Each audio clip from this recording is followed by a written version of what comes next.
দেওয়ার এই যে অথরিটি, এই যে দেওয়ার যে অথরাইজ, এই যে খানদান পাক যে দেন, এর অথরাইজ ওনারা কোথায় পেয়েছেন? শাহেনশা বাগদাদ পাক বলতেছেন, শাহেনশা বাগদাদ পাক বললেন যে মুরিদি লা তাখাফ আল্লাহু রাব্বি। হুজুর পাক শাহেনশা বাগদাদ পাক বলেন মুরিদি লা তাখাফ আল্লাহু রাব্বি, হে আমার মুরিদ তোমার কোনো ভয় নাই। কিসের ভয় নাই? কবরের ভয় নাই, হাসরের ভয় নাই, পুলসিরাতের ভয় নাই, জাহান্নামের ভয় তুমি করো না। আমি তোমার পীর, আমি গৌসে পাক আছি। মুরিদি লা তাখাফ আল্লাহু রাব্বি। হুজুর পাক বললেন, হুজুর শাহেনশা বাগদাদ পাক বললেন কেন?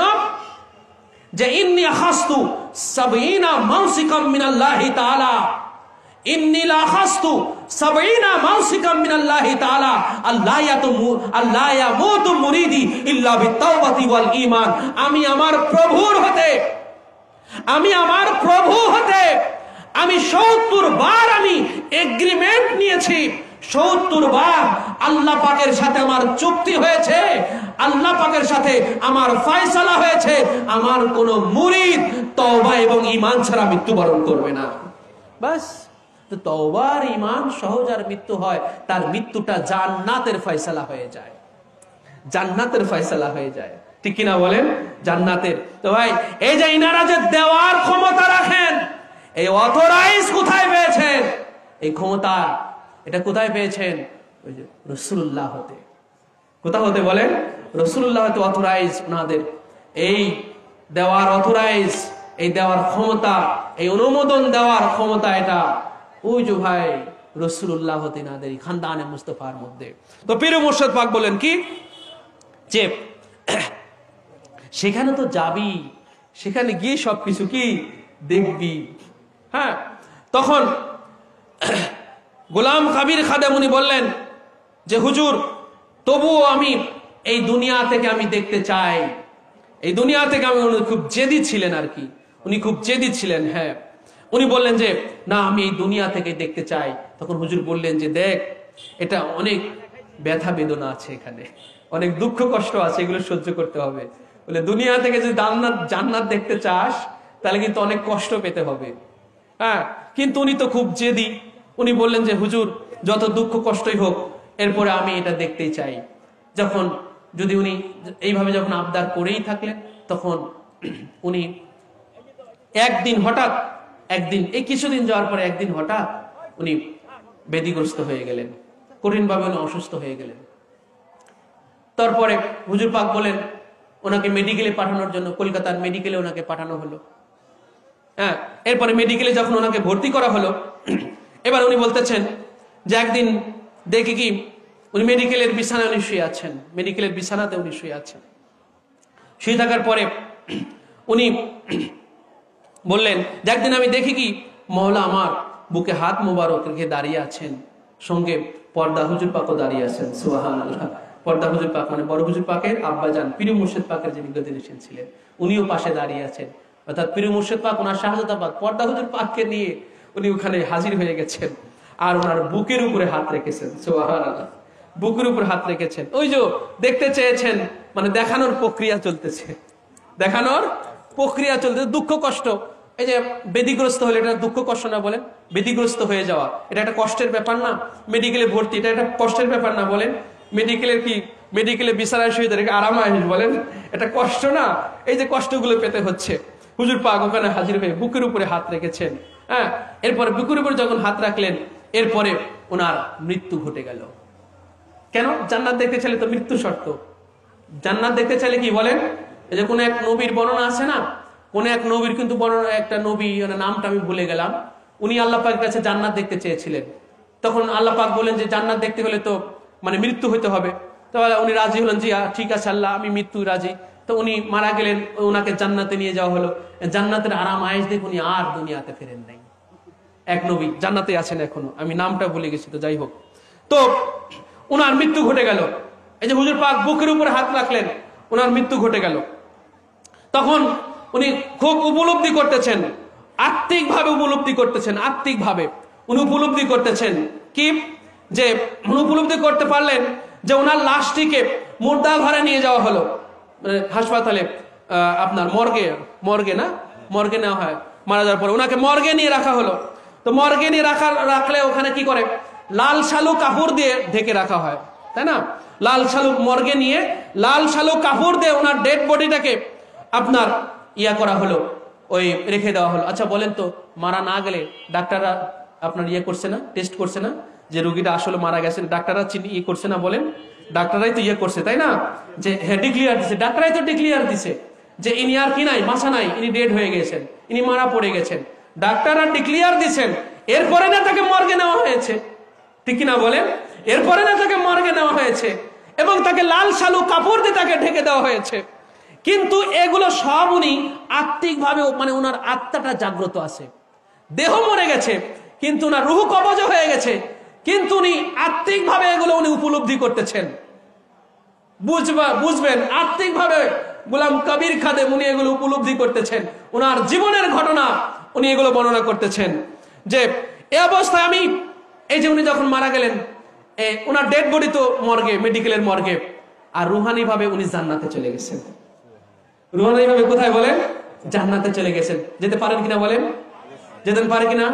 ওই যে রাসূলুল্লাহ বলেন, তো হাদিসে রাসূল, সেই হাদিস, রাসূলুল্লাহ বললেন যে আমি জাফরকে দেখলাম জান্নাতের মধ্যে, আমি জাফরকে দেখেছি জান্নাতের মধ্যে, সে নূরের পাখা দিয়ে জান্নাতের মধ্যে উড়ে বেড়াইতেছে। সুবহানাল্লাহ, উড়ে বেড়াইতেছে। রাসূলুল্লাহ বলেছেন, হযরত জাফরের তাইয়ারের শানে, মাওলা আলীর ভাইয়ের শানে বলেছেন। তাহলে জান্নাতে যেতে পারেন কিনা বলেন? পারেন কিনা? হ্যাঁ, সবগুলোর দলিল আছে, এগুলো শুধু কিচ্ছা কাহিনী নয়।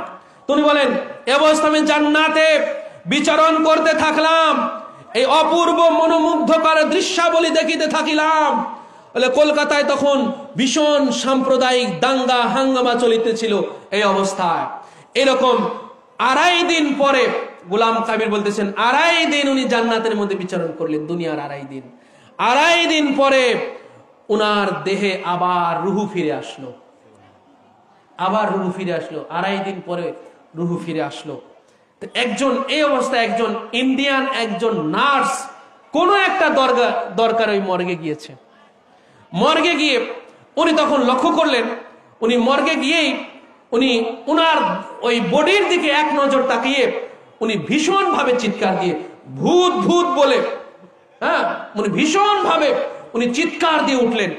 কেননা 2.5 দিন আগে যা ডেড বডি এখানে রেখে যাওয়া হয়েছে, লাল শালু দিয়ে ঢেকে রাখা হয়েছে, এখন সেই ডেড বডি নড়াচড়া করতেছে। সুবহানাল্লাহ, এটা ভয় পাওয়ার ব্যাপার না? বলেন, মর্গের মধ্যে বডি যদি নড়াচড়া করে তো এটা ভয় পাওয়ার ব্যাপার না?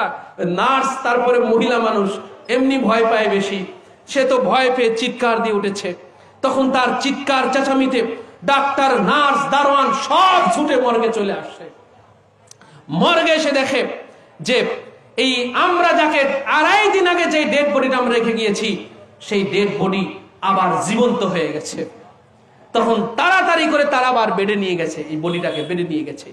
বেডে নিয়ে গিয়ে যখন কামরায় এনে আবার যখন চিকিৎসা শুরু করেছে, তখন উনি বলেন, আবার যখন আমার চিকিৎসা শুরু হলো, কি হলো? চিকিৎসা শুরু হলো, এরপর আমি আস্তে আস্তে আস্তে পূর্ণ সুস্থ হয়ে গেলাম। তখন সেখান থেকে আমি একাই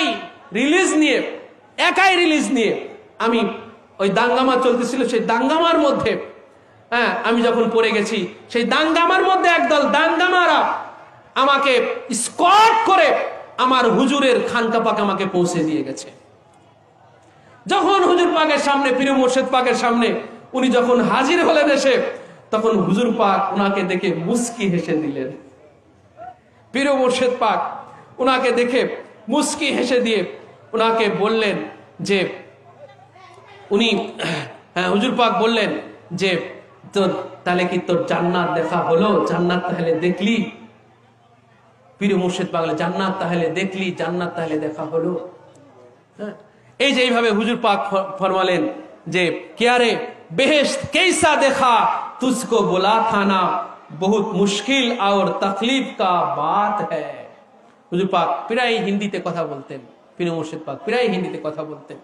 হুজুর পাক বললেন যে, আমি তো তোকে আগেই বলেছিলাম, হ্যাঁ, ক্যারে, আমি তো যে বেহেশত कैसा देखा, বলে বেহেশত কেমন দেখলি, कैसा देखा কেমন দেখলি, তুঝকো बोला था ना तुझको बोला ना था, আমি তো তোকে আগেই বলেছিলাম যে বহুত মুশকিল আর তকলিফ কা বাত है, এটা খুব কঠিন এবং কষ্টের ব্যাপার।